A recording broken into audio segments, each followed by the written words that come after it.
Debates, ética y salud, respeto por el paciente, avance de nuevas tecnologías. Educar, prevenir, informar, entretener.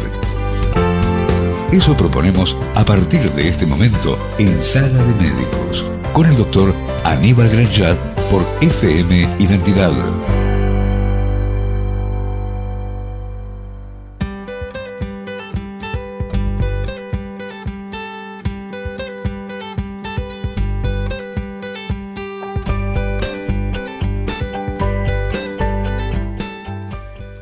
Sábado 15 horas, estamos nuevamente desde FM Identidad 92.1 de tu dial con Sala de Médicos. En Sala de Médicos nos reunimos los médicos para hablar de ¿qué? ¿De qué hablamos los médicos? Hablamos de medicina humana.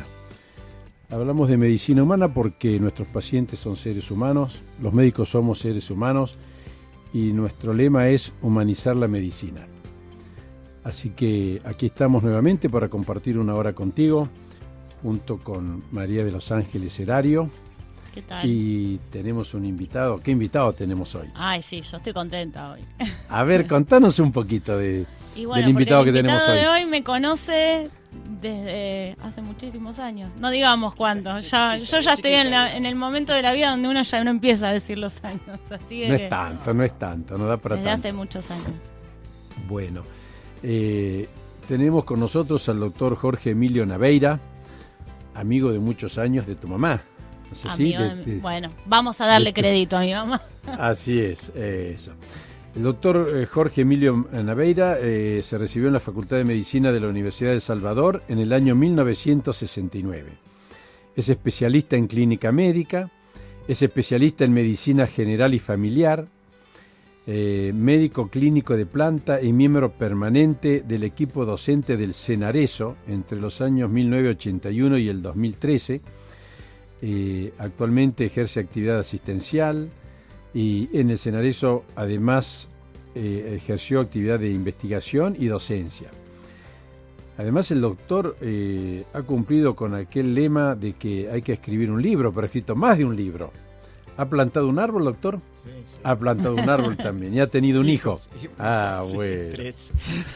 El doctor es coautor con la doctora Estela Drago del libro Drogas, afecciones clínicas derivadas de su consumo, publicado por la editorial Duncan en el año 2011.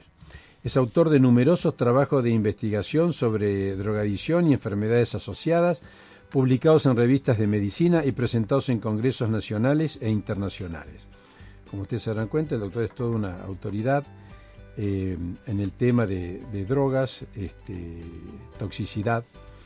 Doctor, vamos a empezar preguntándole que nos defina, que nos cuente un poquito qué es el Senareso y un poquito, una breve síntesis de la historia del Senareso. Bueno, buenas tardes, agradezco la invitación. Y bueno, Senareso significa Centro Nacional de Rehabilitación Social. Fue creado en el año 1974, cuando comenzaba a vislumbrarse los efectos de las drogas sobre las personas y comenzaba a intensificarse así la demanda.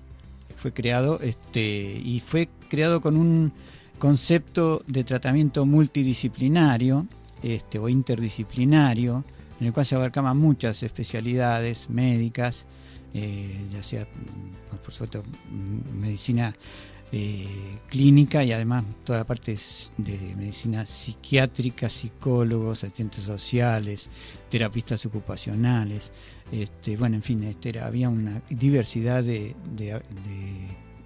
especialidades que hacían el conjunto del tratamiento.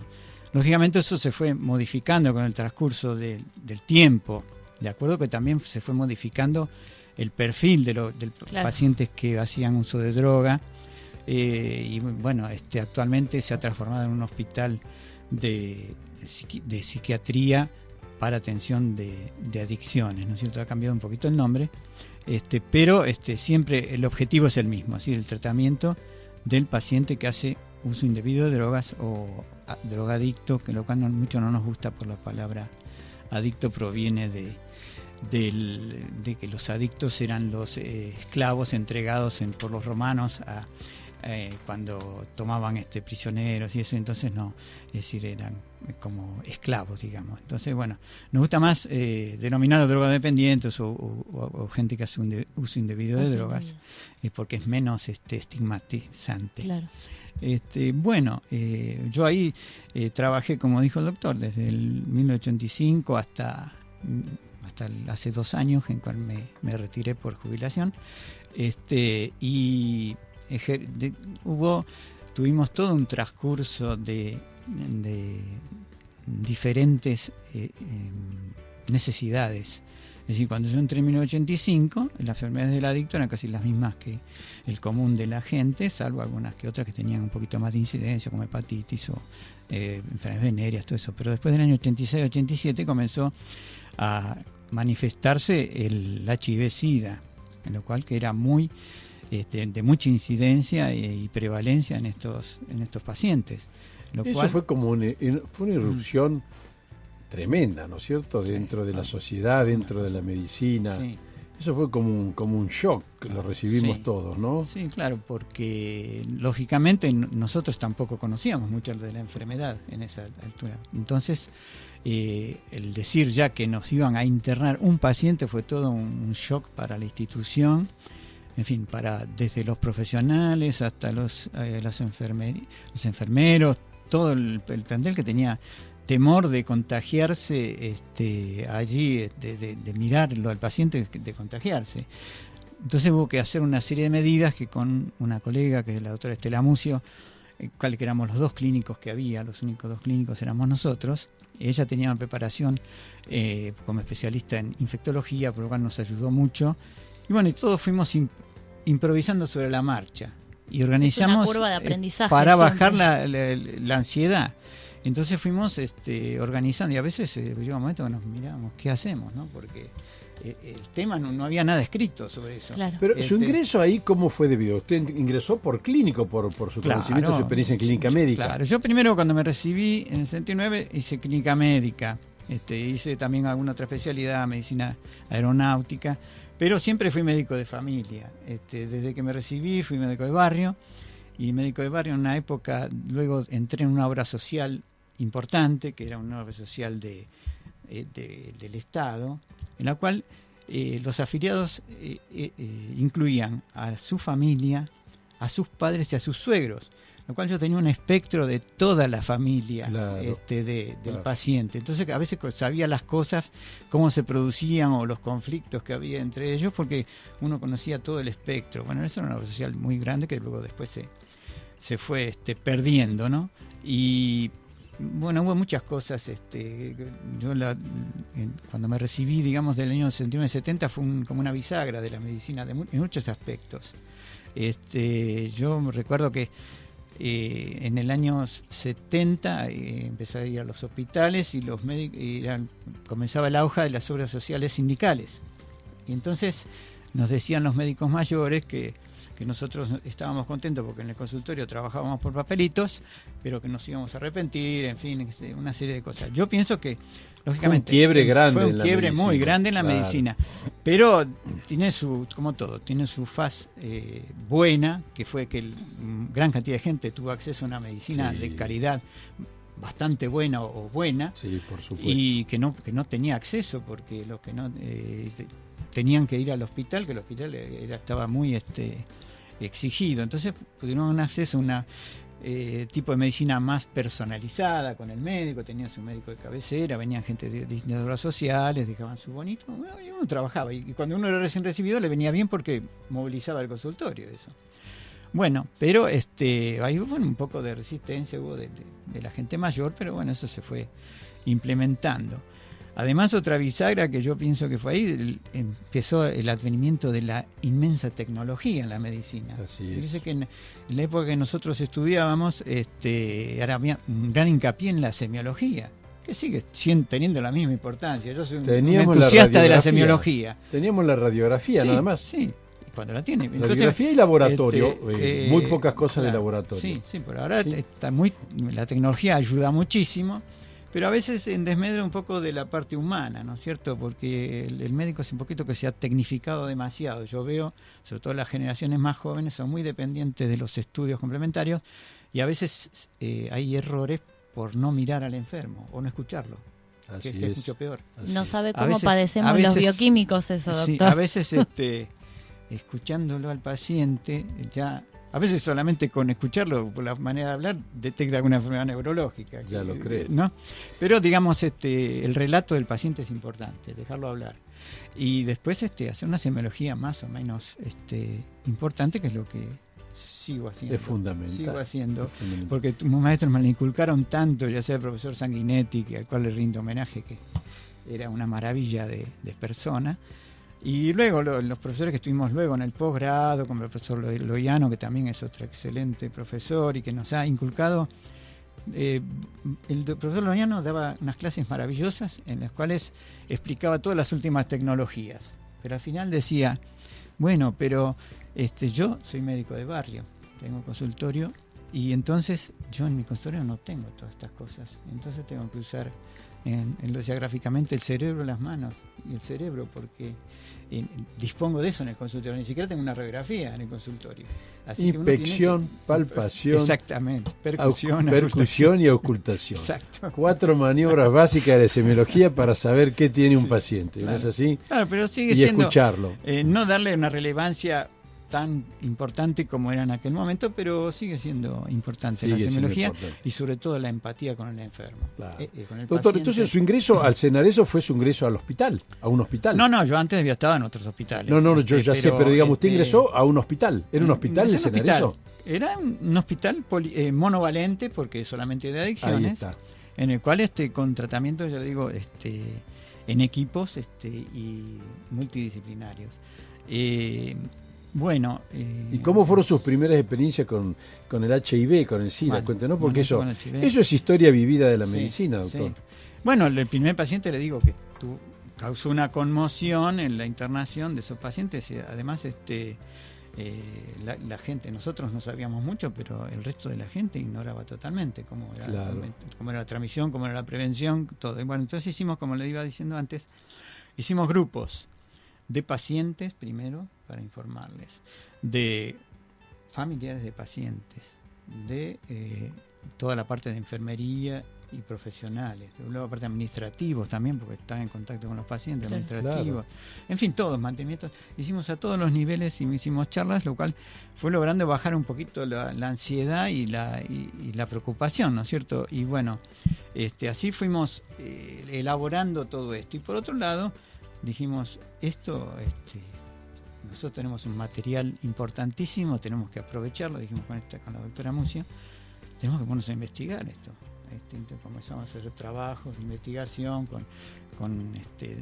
entramos a relacionarlo con el Centro Nacional de Referencia para SIDA, que funciona en la Facultad de Medicina, Ujú. en el cual lo dirigía en aquel momento la doctora Mercedes Weisenbacher, que es actualmente académica de medicina, ¿sí? Es una personalidad que nos dirigió en todos nuestros trabajos, como yo digo siempre, con exigencia, pero con calidez humana. Siempre los Sí, trabajos Sí, eran... nos llevábamos con ella muy bien porque era muy cálida, pero nos exigía al detalle, ¿no es cierto? Como fueron nuestros profesores, nuestros Sí, maestros, Sí, ¿no? sí, sí. A nosotros nos llamaban por el nombre, Ujú, pero después en el momento del examen, el examen duraba 1 hora, hora y cuarto, Sí. hora y media, ujú, oral. claro. 1 hora y media hablando con el ninguna profesor de materia, medicina. Todo oral. En Ah. medicina ninguna materia se promociona, ni Claro. ninguna materia se da escrito. Claro. Todos eran orales. Y bueno, Eran así, yo no sé si siguen siendo así, doctor. No sé. Eran Ahora- así los exámenes, no sé ahora. Muchos son choice, creo. En este momento están tomando algunas materias, toman con múltiple choice, todo eso que nosotros no teníamos eso. Salvo alguna materia aislada que en El Salvador había psicología, había filosofía. Esas puede ser que fueran escritas. Pero Ahora ha corrido mucha agua bajo el puente, ¿no es Ujú, cierto? sí. De aquellos momentos de que se inició, digamos, el HIV, el SIDA, que Ujú. recién nos Ujú. llegó a la Argentina, bueno, llegó en el mundo, empezamos a saber qué era, lo que sabemos hoy, los tratamientos de hoy. Ujú. En aquella época la mortalidad era altísima, hoy gracias a Dios Sí, por se ha supuesto. reducido Se ha muchísimo, reducido casi muchísimo, Se inexistente. transforma en una enfermedad crónica si se hacen bien los tratamientos, se transforma en una enfermedad crónica y bueno, en aquel momento sí era sentencia. Claro. Y terminaban en una muy, muy, muy deterioradas. O sea, se ha avanzado mucho. Se ha avanzado mucho y en poco tiempo. Es una, digamos, una forma muy difícil de comparar en medicina, que en menos de 10 años se logró ya el ámbito del virus, los medicamentos y todo. Fue muy rápido, porque otras enfermedades en la historia de la medicina demoraron muchísimo más Claro. para desarrollar toda la terapia. Pero todavía no hay una vacuna contra el SIDA, ¿verdad? No, efectiva no. Ni siquiera hay en etapas de investigación en humanos, etapas 4 no hay. Es un poco raro eso, ¿no? De que sí, no lo que haya pasa una es vacuna. que es un virus muy mutable. Las características del virus. Todos los retrovirus son. Los retrovirus son muy mutables Sí. y entonces es muy difícil hacer un tipo específico de vacuna, ¿no es cierto? Y se adapta muchísimo a las situaciones y va mutando, como dice la doctora, y es muy... Es un debe escapista. ser ese, pero yo no estoy en la parte de... no tengo idea de desarrollo de vacunas, pero pienso que las características del virus es lo que nos... Es un gran Houdini, es un escapista. Claro, exacto, es un gran simulador. Ya lo Gran creo. signo. Doctor, le hago una pregunta. Usted nos contaba sobre el Cenareso, que es un hospital o es un hospital de tratamiento y de rehabilitación. Sí. ¿Cómo llega un paciente ahí? Porque me imagino un poco la parte social, o sea, un paciente que es que hace uso indebido de las drogas. ¿Cómo hace para llegar a un centro de rehabilitación? ¿Lo llevan? ¿Va por voluntad propia? ¿Una derivación? ¿Cómo es? Puede llegar por voluntad propia, se presenta, puede ser acompañado por un familiar, amigo o pareja, o por otro lado a veces vienen por vía judicial.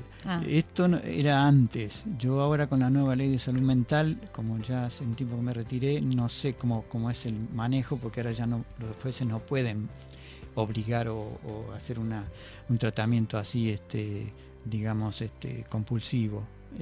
No sé en este momento, eso no te lo podría responder ahora. Yo te respondo por lo que cuando yo estaba, sí, esas eran las vías de ingreso. Claro, lo que yo me preguntaba, el paciente, por ejemplo, ¿había una guardia? ¿Podía llegar espontáneamente, llevado por un familiar? No tanto como guardia, no, porque no había tratamiento, no teníamos capacidad para tratamiento de la intoxicación aguda.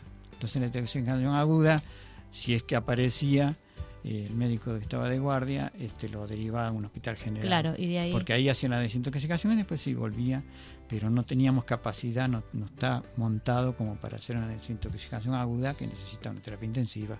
Claro. Es decir, en un momento dado se pensó hacer, incluso se había hasta hecho una edificación tipo para hacer desintoxicación aguda, pero hubo problemas con los nombramientos, eso necesita muchos profesionales. Claro. Porque armaron una terapia intensiva con gente especializada, toxicólogos y además todo el personal auxiliar, enfermería, todo eso. Era una gran cantidad que nunca se llegó a concretar eso y luego se siguió, se pensó que hay que trabajar en red. Hoy en día la medicina nadie la puede hacer por sí mismo, es decir, todo es mucho mejor que un hospital general que está preparado para todo lo agudo o hiperagudo, trabaje esa parte y después los que se dedican al tratamiento de las adicciones, y eso lo mismo se hace en Francia. En Francia es Marmottan, que es un lugar, Marmottan también trata intoxicaciones agudas, pero después las deriva a centros de rehabilitación o de resocialización, ¿no? Una vez pasó el episodio agudo, van a los centros específicos. Claro, entonces ahí vuelven a hacer. Y ahí es donde se encara el cuando tratamiento. algún paciente tiene intoxicación aguda, que puede dar una salida, lo que sea, que está en tratamiento, se va al hospital general, ahí se desintoxica 24, 48 horas y vuelve, sí, porque no tenemos capacidad técnica ni de profesional como para tratar esas cosas. Y de cuando usted ingresó allá por los años 80 hasta la actualidad, ¿cómo cambió el perfil del paciente que muchísimo. hace uso indebido de las drogas? Claro, sí. Va cambiando en la medida que las drogas van teniendo mayor oferta, entonces va variando el perfil y va variando también el tipo de drogas que se utilizan en aquel tiempo. Generalmente el adicto era una persona, digamos, de un nivel intelectual normal, digamos, que a veces hasta con ciertos estudios hasta universitarios, que había tenido este problema, había caído en este problema por distintas circunstancias, pero lo cual mantenía un nivel intelectual así que le facilitaba hacer un tratamiento de rehabilitación, ¿no es cierto?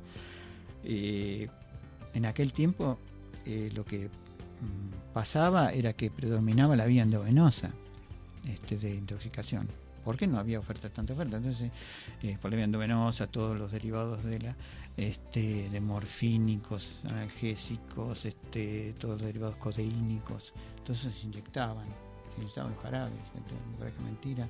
Se inyectaban jarabes. Se inyectaban los jarabes, se inyectaban hasta alcohol. Bueno, entonces doctor, ese fue el tema. ¿Puedo interrumpir un segundito? No, hace 3 semanas un médico que trabaja con nosotros vino y nos contó, muy, muy conmocionado, una médica compañera de guardia de él, de un hospital municipal, de los grandes hospitales municipales de acá de Buenos Aires, se intoxicó y falleció en la guardia. O sea, bueno, la vía endovenosa es brutal. Sí, la vía endovenosa es brutal. Y lo que sucedió ahí volviendo al tema del SIDA, bueno, en ese momento, al predominar la vía endovenosa, el contagio eran grupos de pertenencia. Claro. El problema es ese, nosotros hacíamos, a veces hicimos charlas con grupos y decíamos, ustedes no tienen que inyectarse, pasarse la aguja, porque siempre les explicábamos que queda restos de sangre y todo eso, que con la sangre se vuelve... Pero en ese bueno, momento... entonces, ¿qué me contestaban? ¿Qué me contestó uno? Yo no le puedo cortar el rostro a mi amigo, no puedo dejar de inyectarme con él. En su vocabulario era no puedo dejar de compartir, era como el mate eso, ¿no? Claro, igual que el mate. Sí. Bueno, eso se fue logrando, digamos, por nuestra palabra y por la experiencia de ellos que veían que fallecían los amigos. Entonces, las dos cosas fueron quizás las que movilizaron para que cambiara un poco las actitudes, ¿no? Porque por lo menos falleció muchísima gente. Muchísima gente en esa época, sí, porque no había ningún tratamiento. Bueno, entonces fuimos logrando un poco. Yo creo que un poco con nuestra prédica, por lo menos en los que nosotros, algo se fue logrando que dejaran un poquito la vía endovenosa o por lo menos que usaran sus elementos, su jeringa y su aguja. Yo creo que lograron mucho, doctor, porque sí. El cambio que hubo desde esa época hasta ahora ha sido muy importante, muy significativo. El cuidado que hay hoy de los pacientes con SIDA no había en esa época, el conocimiento que hay hoy no había en esa época, y los resultados, como lo acaba de decir usted recién, en los tratamientos, nada que ver con lo que era en esa época. Yo creo que ustedes lograron muchísimo, doctor, más que un poco.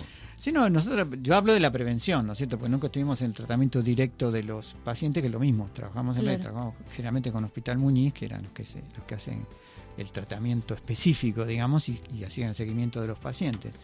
Pero la prevención en toda la medicina, sobre todo mi especialidad segunda, que es medicina familiar, se basa más que nada en la prevención. Es decir, tiene un enfoque preventivo. Si bien yo digo que siempre fui médico de familia porque desde que me recibí, pero no, el enfoque preventivo es un poco distinto de la medicina familiar, ¿no es cierto? Y bueno, la prevención en medicina es lo más importante, porque correr detrás de la enfermedad llegamos tarde. Entonces, doctor, si pudiéramos hacer como un resumen, digamos, de su experiencia, porque usted lo vio esto desde el inicio, la relación entre las adicciones y el SIDA los dijo usted, era fundamentalmente por la transmisión por la vía endovenosa, por compartir la jeringa, la aguja. ¿Era la única? ¿Había más? No, no es la única. Ahí está. Porque digamos, el adicto va entrando en una serie, algunos adictos entran en una serie de medios para obtener dinero. Y esos medios que pueden ser, delincuencia, prostitución masculina y femenina, y entonces por esos medios, por la promiscuidad sexual y todo eso hace que también que favorece el contagio, sobre todo cuando son relaciones de tipo no convencional, digamos, que son mucho más riesgosas porque no están preparados esos claro. tejidos como para soportar. Y lo mismo que la mujer que comienza muy precozmente las relaciones sexuales, es decir, antes de cierta edad, digamos 13, 14 años, no está preparado completamente, digamos, el aparato genital femenino para defenderse de las infecciones. Es mucho más vulnerable. El epitelio vaginal, claro. Es sí. mucho más vulnerable, entonces, porque no está totalmente desarrollado la parte de defensa, ¿no es cierto? Claro, o sea que las chicas jovencitas son más propensas al contagio. a contagiarse. Sí. Y bueno, y además el uso de preservativo en la gente joven es bastante difícil de implementar. Yo eso todavía no lo puedo entender. Claro. Como no hay una campaña un poco más fuerte. En realidad es la única manera. Es la única. Digamos, aunque tenga algunas fallas que pueden, como todo método de barrera puede tener una falla, pero el grandísimo porcentaje se puede evitar. Es que es prevención, contagio. justamente. Claro, prevención, claro, por eso es la prevención primaria. De porque barrera. nosotros llegamos tarde, la secundaria y la terciaria ya está. Yo le quiero preguntar un poquito más, porque me parece que es un tema de sumo interés, y sobre todo en ciertas épocas del año, donde empiezan a haber algunas fiestas, ciertas fiestas no fiestas íntimas, sino festejos. Recitales, Las festejos, raves, claro. Entonces, sí. usted nos contaba del cambio, o sea, no solamente del perfil del paciente que hace uso indebido de las drogas, sino del tipo de drogas. Sí. ¿En qué cambiaron? Porque uno se acuerda o conoce cocaína, heroína, ha visto películas, pero ahora hay cosas más sofisticadas y otras más rudimentarias, como nos contaba. En esas fiestas lo que predominan generalmente son las drogas de síntesis. ¿Qué es una droga de síntesis? Son generalmente, en general podemos decir que son derivados anfetamínicos, o algunos son anestésicos, todos que van elaborándose de tal manera que producen algunos efectos estimulantes momentáneos, pero que tienen grandes riesgos, ¿no es cierto? Porque al hacer mezclas, algunos hacen mezclas, al mezclarse a veces con alcohol, en fin, todo hay peligros muy serios en los lugares de esparcimiento de high, ¿no? De los de más alto nivel. Ahí se ven, yo soy amigo de una doctora de la que trabajó mucho en esos ámbitos y nos cuenta, incluso en el libro hay un capítulo que escribió ella sobre toda su experiencia en el peligro de muerte y de tener que reanimar y todo pacientes que por el tipo de intoxicación aguda que presentan. Es decir, es otro tipo de quizás no son tan adictivas en el sentido de que permanentemente tienen que estar consumiendo, pero el que consume corre grandes riesgos porque a veces las dosis no son las que corresponden. En el momento del consumo, en agudo. Claro, es en agudo, ni hiperagudo, claro, porque están bailando o mezclan drogas. Bueno, el alcohol está presente en casi todas las adicciones, claro. Quizás la base. Y alguna, bueno, digamos, solamente con la cocaína, por ejemplo, se produce con el cocaína más alcohol, cocaetileno se llama. Y eso es mucho más tóxico cardíaco, por ejemplo, que la cocaína sola. Bueno, nosotros, con respecto a la cocaína también, no es tan inocua como se piensa, que nosotros hemos hecho estudios con el equipo de cardiología del Hospital Fernández. Una época hicimos un estudio porque nosotros sabíamos, o mucha gente había visto que las endocarditis, o sea, las infecciones de la cara interna del corazón, en los adictos, en la gente de la común, es generalmente del corazón izquierdo, del lado izquierdo del corazón. Y en los adictos se producían más, generalmente son endocarditis derechas, claro, que son raras. Bueno, entonces investigamos. Explíquelo por qué. Entonces hicimos un lote de 100 pacientes adictos, eran todos adictos, en el cual había endovenoso, no endovenoso, HIV positivo, HIV negativo, en fin, hacer un pool, ¿no? Hicimos. Y el examinador que venía no conocía, lo único que conocía que eran adictos, pero no sabía si eran endovenosos para no influenciarlo, influenciarlo. Y entonces le hacían electrocardiograma y ecocardiograma. Y eso nos dio en los adictos, hicimos un lote de 50 personas no adictos que eran alumnos del hospital. Entonces, en esos 0% de lesiones en las válvulas. En los adictos que usaban cocaína, en un 23% tenían lesiones en las válvulas tricúspide y la válvula del corazón derecho, de dos tipos de lesiones: arrosariadas, que eran como globitos que tenían, y lesiones, las válvulas estaban endurecidas, es decir, lesiones que nunca habían estado enfermos esta gente, ¿no?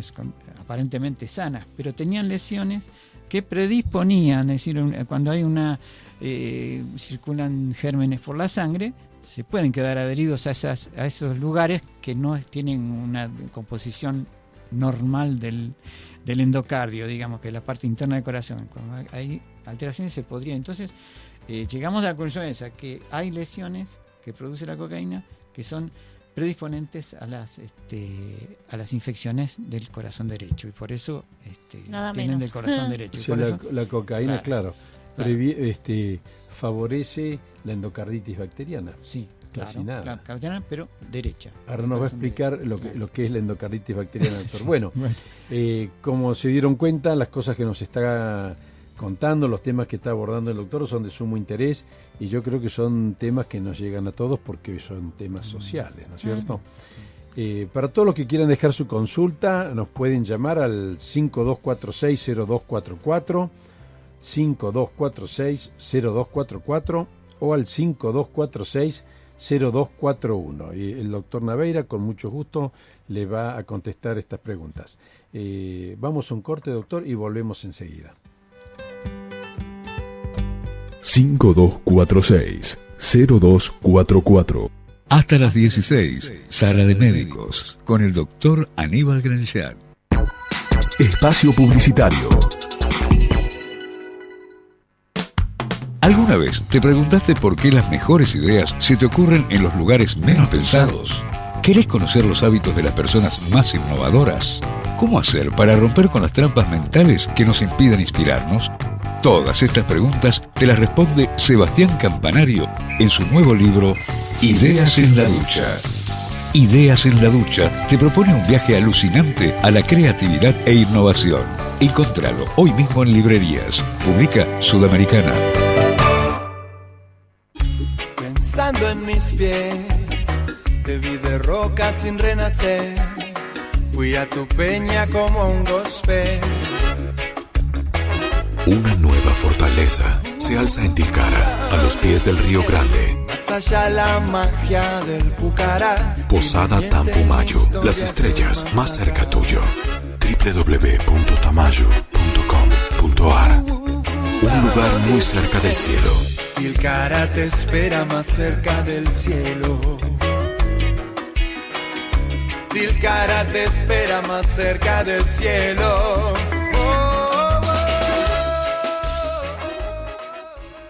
Laura Di Marco presenta su nuevo libro, Cristina Fernández, la verdadera historia, una biografía íntima de la mujer más poderosa del país. Todos los secretos mejor guardados de la presidenta, como nunca nadie los reveló. Encontrá Cristina Fernández, la verdadera historia en todas las librerías del país. Publica Sudamericana. Este sábado 29 de noviembre, evento solidario para la Fundación Margarita Barrientos y el Comedor El Vasco de Lomas. Shows en vivo, animación, sorteos en el Ateneo Popular de Versalles, Roma 950, Buenos Aires. Concurrir con un alimento no perecedero.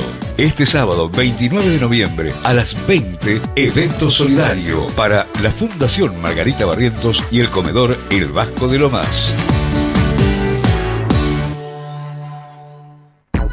Fin. Espacio publicitario. Todos los sábados, de 16 a 18, Buscando Títulos, con María Luján Batallán y la participación especial de Lucila Díaz Castelli y Luis Caturini. Actualidad, informes, novedades y toda la información. Además, buenos regalos. Todos los sábados, de 16 a 18, Buscando Títulos. Aquí, en FM Identidad.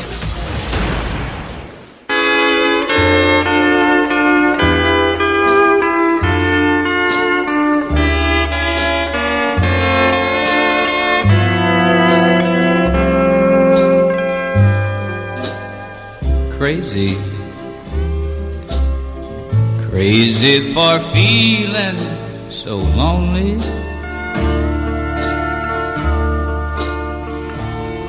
I'm crazy,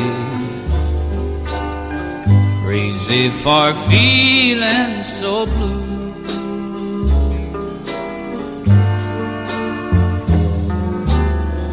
I knew you'd love me as long as you wanted, and then someday you'd leave me for somebody new.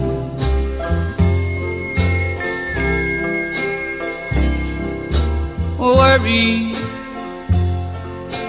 why do I let myself worry?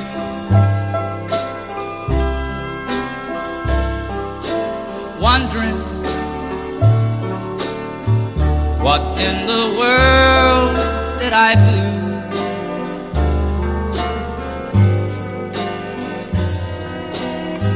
Crazy for thinking that my love could hold you.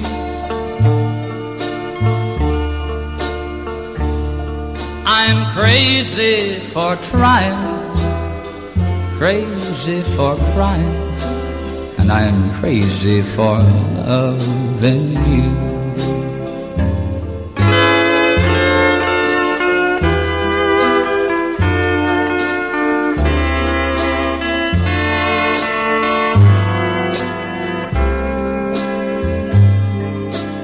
Crazy,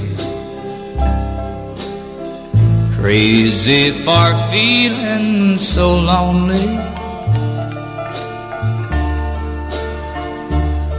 I'm crazy, crazy for feeling so blue.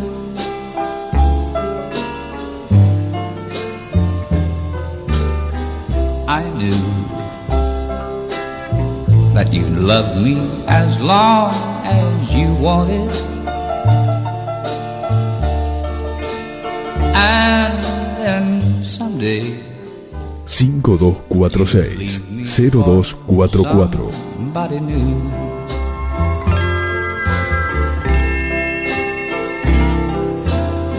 Worry, why do I let myself... Nos podemos quedar escuchando esta música un rato largo, ¿no es cierto?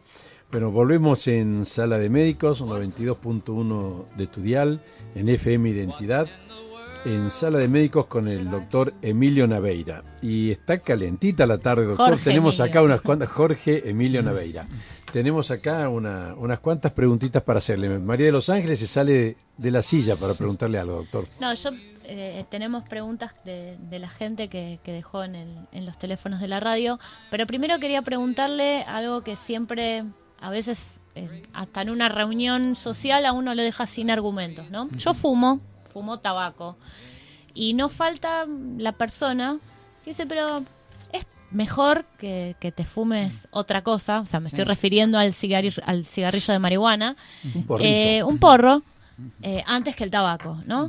Y la verdad es que también uno va después por la calle y en un puesto de revistas encuentra una revista de amplia difusión, como es la THC, en la televisión alguna que otra figura mediática que también dice, no, bueno, pero es una vez. Entonces, ¿qué tan cierto o qué tan mentira es esto? O sea, ¿es tan inocua la marihuana, el cigarrillo de marihuana? No es inocua. Es un tóxico. Está compuesto por distintas sustancias, pero la que predomina es el tetrahidrocannabinol, y otros que son sustancias que, si bien hay cannabinoides, es decir, cosas parecidas, porque viene del cannabis, que es de donde se extrae la marihuana, que es una planta. Y tenemos cannabinoides naturales nosotros que nos permiten ciertas son sensaciones de bienestar y todo eso. Y entonces la marihuana quizás produciría algunos de esos efectos, que son los efectos buscados al principio en la en el que consume esa droga, como puede ser la relajación, la potenciación del humor, una risa contagiosa, aumenta un poco más la palabra, la sociabilidad. Es decir, esos serían las acciones favorables, digamos. Lo pone más Y simpático además, socialmente. Claro, y además le puse algunas alteraciones perceptivas en cuanto a colores, en cuanto a distancias, alturas, que eso es una cosa importante. Es muy importante cuando uno va en la ruta y ve gente que está fumando marihuana en el auto. No puede calcular bien las distancias o que se arrojan desde ciertas alturas pensando que son menores. Bueno, esos son efectos, digamos, dentro de todos tolerables. Los cannabinoides son muy liposolubles, se van mucho hacia las grasas del organismo.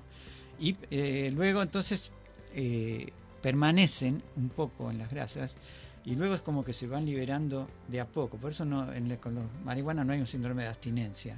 Uno deja de consumir marihuana y no tiene una necesidad imperiosa de consumir, porque se van liberando lentamente eso, y por eso a veces demoran hasta 20-30 días en desaparecer sin consumir. Bueno, es una característica que no la tienen otras drogas. Ahora, entre los indeseados, los efectos indeseados, bueno, en lo agudo, ansiedad, puede producir en las primeras oportunidades ataques de pánico, luego un humor tipo depresivo, delirios, alucinaciones, cuadros confusionales. Eso lo puede producir en el agudo, en las primeras veces que se consume, incluso de la primera vez. Ya en lo más crónico, con respecto al sistema nervioso central, que es donde más funciona o de más funciona la marihuana, están descritos, esto está descrito por la OMS, un síndrome amotivacional, o decir que es un desinterés total por todo salvo por conseguir droga, depresión, ansiedad, trastornos de atención, memoria, aprendizaje, hasta episodios de tipo psicótico, distorsiones perceptivas, que lo dijimos, de tiempo, distancia. Y además hay que tener en cuenta que hay una patología de base. La adicción tiene 3 aspectos fundamentales. No cualquiera llega a ser una persona que se adiciona a las drogas. Es biopsicosocial. Lo biológico, que es la predisposición natural o genética que puede tener una persona, es decir, por antecedentes familiares, de alcoholismo, en fin, puede tener cierta predisposición. Lo psíquico, que a veces hay enfermedades concomitantes del área psicológica, psiquiátrica, que hacen que la droga o elijan cierto tipo de drogas que les disminuye la sintomatología, porque a veces son sintomatologías bastante penosas. Entonces a veces con la droga piensan que o logran que disminuya un poco la sintomatología. Esto se llama patología dual, porque tienen 2 patologías, tienen la patología psiquiátrica y la patología por consumo. Y bueno, después lo social, sí, es decir, los grupos de pertenencia, es decir, la mayor oferta. Que ahora se llaman tribus, ¿no? Claro, en sí, algunos. sí, claro, en las tribus urbanas. La mayor accesibilidad que hay a la droga, eso hace que cambie los consumos, y que algunas personas experimentadoras que luego se transformen van haciendo etapas, y luego se van haciendo ya más digamos más continuo el buscar la droga, ¿no es cierto? Hasta que caen, se alteran todas las esferas sociales y personales, comienzan a tener algunos signos de alarma que le podemos dar, de lo que puede llegar a ir sucediendo. Justamente para las familias, una oyente pregunta. Para las familias podemos hacerle algunos signos, algunos más importantes, otros menos. Por ejemplo, ¿cuál destacaríamos, adelgazamiento, doctor? O sobrepesos bruscos, dificultades y ausentismo laboral o escolar, traumatismos y accidentes reiterados, el aislamiento del joven, cambio de personalidad, aumentando la agresividad, la irritabilidad de un adolescente sobre todo, hiperquinesia, inquietud, o por el contrario, de quedarse mucho tiempo recostado, de no querer comunicarse. Bueno, esos son algunos signos de alarma que pueden, no digo que es seguro que sea un adicto, pero debe ser tenido en cuenta ya sea por los familiares como también por los médicos de atención primaria, que es donde vamos dirigidos siempre nuestras recomendaciones, porque son los primeros que ven a los pacientes y que se pueden dar cuenta de estas cosas, más que el que los conoce, el médico de familia o el médico clínico que conoce al paciente y que lo ve cambiado, tiene que investigar un poquito otras cosas. O sea que yo quiero recalcar que es muy importante lo que nos acaba de decir el doctor Naveira. Lo voy a decir nuevamente, doctor, porque lo decimos con María de los Ángeles y por eso la pregunta de ella. No vamos a abordar acá los aspectos sociales, ni los aspectos legales, ni jurídicos. Vamos a hablar solamente de medicina. Pero creo que los aspectos legales y jurídicos debieran basarse en los aspectos médicos, que es lo fundamental. Vamos a dejar bien claro, la marihuana es tóxica para el ser humano. Vamos a decirlo las cosas como son. Que cada cual quiera o no quiera intoxicarse, eso es otra cosa distinta. ¿Y qué tienen que hacer las autoridades ante las personas que se intoxican? Eso es otra cosa distinta. Nosotros no vamos a entrar en eso. Nosotros como médicos creemos que son pacientes enfermos, que tenemos que ayudarlos desde el punto de vista de la salud, de su atención de salud, pero tenemos que aclararle también a los oyentes que la marihuana es tóxica al ser humano. Es tóxica, o sea, es un veneno para el ser humano. Bueno, ¿sí? Creo que para Rafaela de Belgrano quedó contestada la pregunta. No, aparte, no solamente la parte, hablamos de la parte sobre el sistema nervioso central, pero aparte sobre la parte pulmonar, 5 veces más cancerígena que el tabaco. Produce de todas maneras... Eso hay que recalcarlo, es 5 veces más cancerígena que el tabaco. Sí. El tabaco es una de las principales causas de cáncer. Claro, y además generalmente el que consume marihuana también consume tabaco y se van adicionando los tóxicos sobre el pulmón y sobre el aparato respiratorio. Y en medicina 5 por 1 no es 5, puede llegar a ser 10 y 15 también en biología. Se van adicionando, claro.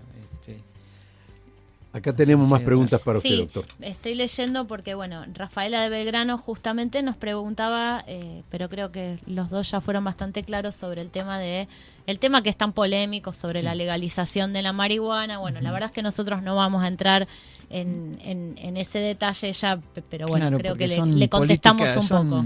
Son políticas de Estado eso. El tema nosotros... hacemos la prevención. Exactamente. Es decir, la prevención la hacemos generalmente explicando claramente cuáles son los riesgos. Luego, cada persona, como dijo el doctor, tiene libertad toma su camino. Claro. Bueno, acá Mónica de Almagro para mí hace una pregunta muy interesante. Dice que quería preguntarle al doctor Naveira si hay una manera de detectar, de prevenir, si hay una manera de detectar esas personalidades. Vio que usted habló de que hay personalidades... si hay manera de detectar una personalidad que tiene tendencia al abuso de alguna sustancia. Bueno, sí, hay un perfil general del adicto que se dice que las personalidades más de tipo psicopáticas, así, actuadoras, un poco las personas psicopáticas que vemos a veces en algunos delitos, o eso es que son la persona psicopática que no se angustia, que tiene una serie de características, la persona psicopática, del cual yo no soy psiquiatra, pero es decir, se dice que predominan ese tipo de personalidades, pero en general hay otras personalidades, también puede ser un depresivo, puede ser una persona más o menos equilibrada y también entra en las adicciones. Es decir, es una cosa, lo dual hace que sea un poquito más difícil el tratamiento, digamos, para deshabituarlo, porque tiene dos causas para estar, incluso con el tabaco. Es decir, hay trabajos hechos de patología dual con el tabaco, así que eso sí. Hay dos personas que nos preguntan por el tabaco y la adicción al tabaco, y hay una que era un poco también lo que queríamos charlar ahora. Federico de San Miguel dice: los estoy escuchando y quiero consultarle al doctor Naveira cómo es que una sustancia tan terrible como el paco ahora no solamente se consume, porque es verdad, usted nos contaba fuera del aire de que en principio se consumía por ciertos grupos sociales que por ahí no tenían el poder adquisitivo para otro tipo de sustancias, pero ahora uno lo ve como un poco más, repartido. Cuéntenos un poquito qué es el paco y por qué es tan dañino para la salud. Bueno, el paco no es de mucha data, que comenzó hace unos años, ¿no? Al principio, cuando yo estaba, no existía esto. Existía más en esos niveles sociales muy poco favorecidos, digamos, eran más los pegamentos, ese tipo de sustancias. Ahora el Paco es, en la elaboración del clorhidrato de cocaína, se parte de las hojas de cocaína, lo cual tiene una serie de procesos con distintos solventes, querosene, solventes, en fin, con distintas sustancias se van. Llega un momento del proceso que se obtiene la pasta base de cocaína. Eso es un producto intermedio. Eso se debe continuar elaborando y hasta llegar al clorhidrato de cocaína, que es el polvo que nosotros conocemos o que nos han relatado. El residuo que queda después de obtener el clorhidrato de cocaína es un residuo en lo cual lógicamente están todos esos hidrocarburos, el querosene, son sustancias de desecho. Todas sustancias de desecho. Y algo de cocaína, pues, lógicamente queda siempre algo porque en el residuo queda. Bueno, todo eso luego es elaborado, se le adicionan de acuerdo a los lugares distintas sustancias, así que no podemos hacer digamos, no es una cosa definida, pero el Paco no es pasta base de cocaína, nada que ver. La pasta base es un producto intermedio bastante puro, la pasta base, que de ahí se arranca para llegar a la cocaína. El Paco, aunque se dice pasta base de cocaína, por eso se dice Paco, no es pasta base, es un compuesto residual en lo cual tiene un poco de cocaína y muchas otras cosas que le adicionan para que... Y eso es lo que le hace... Y eso es lógico, eso es muy tóxico, inmediato hacia la parte del sistema nervioso, porque como esos solventes y todo son solventes de grasas, el sistema nervioso predominan las grasas, entonces va disolviendo y las lesiones son permanentes. Y luego, además, sobre el aparato respiratorio es muy, muy... agresivo, porque además se fuman con unas pipas que son de metal, entonces llega prácticamente con mucha temperatura al pulmón eso. Encima, claro. Entonces, encima de temperatura. Produce quemaduras en los labios, claro, en las manos, ya hemos visto muchas lesiones por el uso de estas pipas, ¿no? Porque son metálicas, entonces al poner, como es cierto efecto anestésico tiene también, entonces no se dan cuenta a veces se están quemando. Lo que nos está diciendo el doctor Neveira es que la cocaína ya de por sí es tóxica. Ahora, la basura de la elaboración de la cocaína más restos de cocaína, la toxicidad es mucho mayor.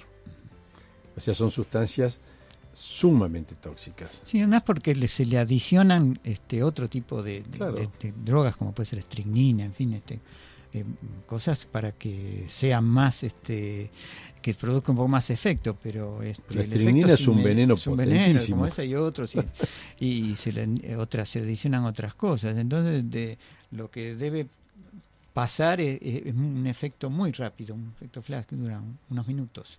Bueno, lo que yo tengo conocido, doctor, es que el Paco produce lesiones cerebrales severas, agudas, un deterioro neurocognitivo muy veloz, y realmente la gente fallece en un estado de inconsciencia y deplorable, y muy triste para el ser humano, con lesiones cerebrales gravísimas, ¿no? O cuando se internan, es muy difícil el tratamiento, y deben ser, porque tienen una gran agresividad en general, entonces deben ser medicados. Están medicados que antes no se medicaba tanto con psicofármacos a los internados.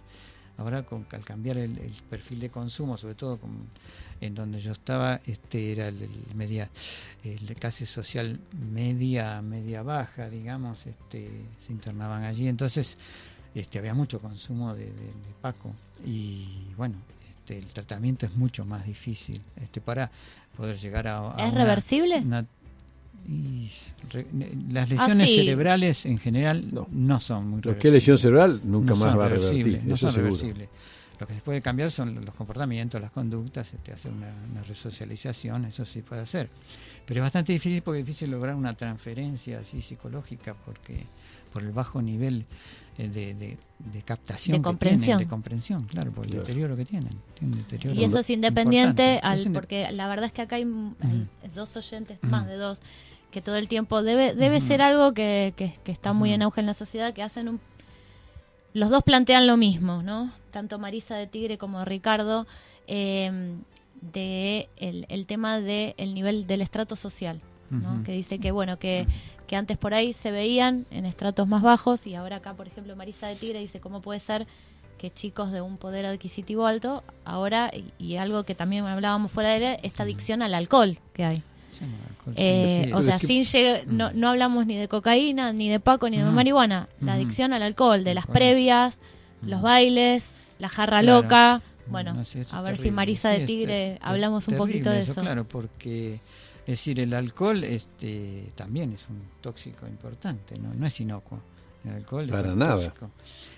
Por supuesto sobre el sistema nervioso, pero sobre hepático, gástrico, una serie de afectos del alcohol. Y aparte que el alcohol facilita el ingreso, es que dicen como la puerta de entrada a otras sustancias. Generalmente no se conforman con el alcohol, y generalmente es la puerta de entrada. Y porque comienza debilitando la voluntad y la resistencia, ¿no? Exactamente, claro, sí. Entonces hay que tener cuidado con el alcohol, y está muy extendido esto de las previas y todo eso, no sé. A ver, y investigar incluso socialmente por qué los chicos tienen que entrar alcoholizados para poder divertirse. Eso yo no lo entiendo. En nuestra época no era eso. Yo tengo algunos intentos de explicación al respecto, pero no tengo la autoridad. No corresponden al aire. Y no lo puedo decir. Claro, pero lo que uno observa, lo que uno ve, ¿no es cierto? Pero no lo puedo pronunciar al aire. Parece que en la era de la comunicación es mucho más difícil comunicarse estando lúcido, ¿no es cierto? Parecería a nivel de social. Entonces necesitan algo que que les dé fuerza, impulso. Sí, bueno, nada, nos quedan algunas preguntas.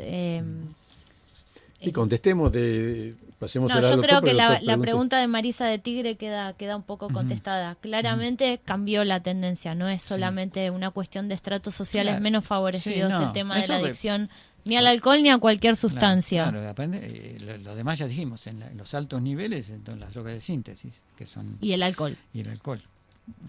Así que por ahí toman alcohol un poquito más caro, pero es el mismo. Esto no es de ahora, pero que se ha magnificado en los últimos tiempos. Como yo digo en la introducción de mi libro, digo que en el año 1927 se escribió el tango Tiempos Viejos, y entonces decía, antes no existía coca ni morfina. Quiere decir que en el 27 ya había coca, porque dicen que antes no había, pero eran algunos estratos sociales muy acomodados o artistas, así la cocaína, pero en 1927 ya existía, no es que no había. Claro, pero por ejemplo, diciéndolo así de manera casera, acá tranquila entre nosotros, ahora acá en Sala de Médicos, que no nos escucha nadie, doctor.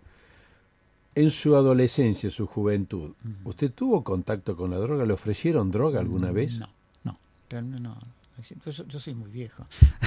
No sé, en mi época. La primera vez que a mí en mi vida me ofrecieron droga, yo ya estaba casado, ya era mayor, tenía 2 hijos, y no fue acá, fue en una isla del Caribe. Nosotros, la gente de nuestra edad, o sea, yo tengo 67 años, no teníamos contacto con la droga. No, es así. Quizás vos me mirás sorprendida, pero no lo le podrías preguntar a tu mamá y vas a ver que la gente como realmente nosotros... ahora es muy sencillo de conseguir. Ahora sí. Y por Antes ejemplo, ni lo que se es la conocía. marihuana es muy sencillo de conseguir. Claro, sí. Nada más uno tiene que preguntar quién tiene. Se huele por la calle, se huele por la calle. Claro, en los 70 quizás empezó el auge de todo eso, ¿no? En los 70 por ahí.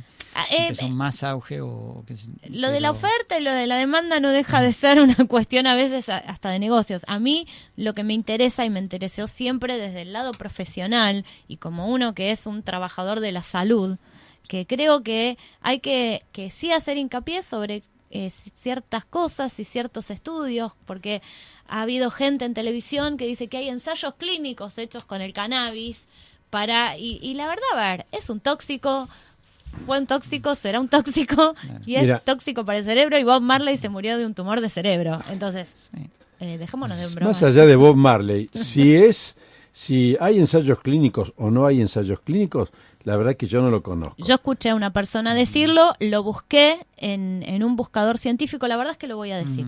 Lo busqué en un buscador científico, PubMed, usted sabe que lo usa muchísimo, y son publicaciones, a mi criterio, dentro del conocimiento que tengo de la medicina basada en la evidencia, sesgadas por completo. Bueno, son engañosas, son mentirosas. No sé si mentirosas, sí, sesgadas. Sí. No, bueno, son engañosas y son sesgadas. mentirosas. Lo voy a decir aunque vos no lo quieras decir y aunque a vos no te parezca.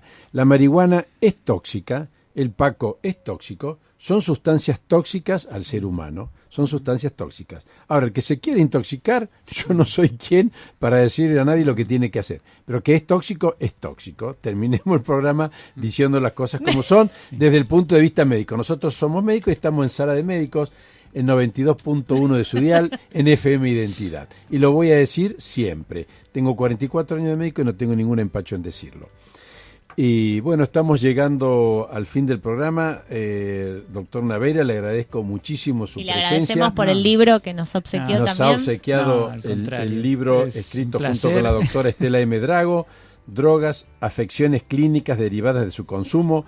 Hemos traído a una persona que es experta en drogas, experto en la patología que trae el consumo de drogas, o sea, las enfermedades que trae el consumo de drogas, y él nos lo ha dicho con toda claridad. Las drogas de las que hemos hablado son absolutamente tóxicas para el ser humano. Bueno, se nos acaba ya el tiempo y nos despedimos hasta el sábado próximo a las 15 horas, porque ya está llegando María Luján Batallán con su equipo y su programa Buscando Títulos. Hasta el próximo sábado. Muchísimas gracias, doctor Naveira. Buenas tardes a todos. Un placer, muchas gracias.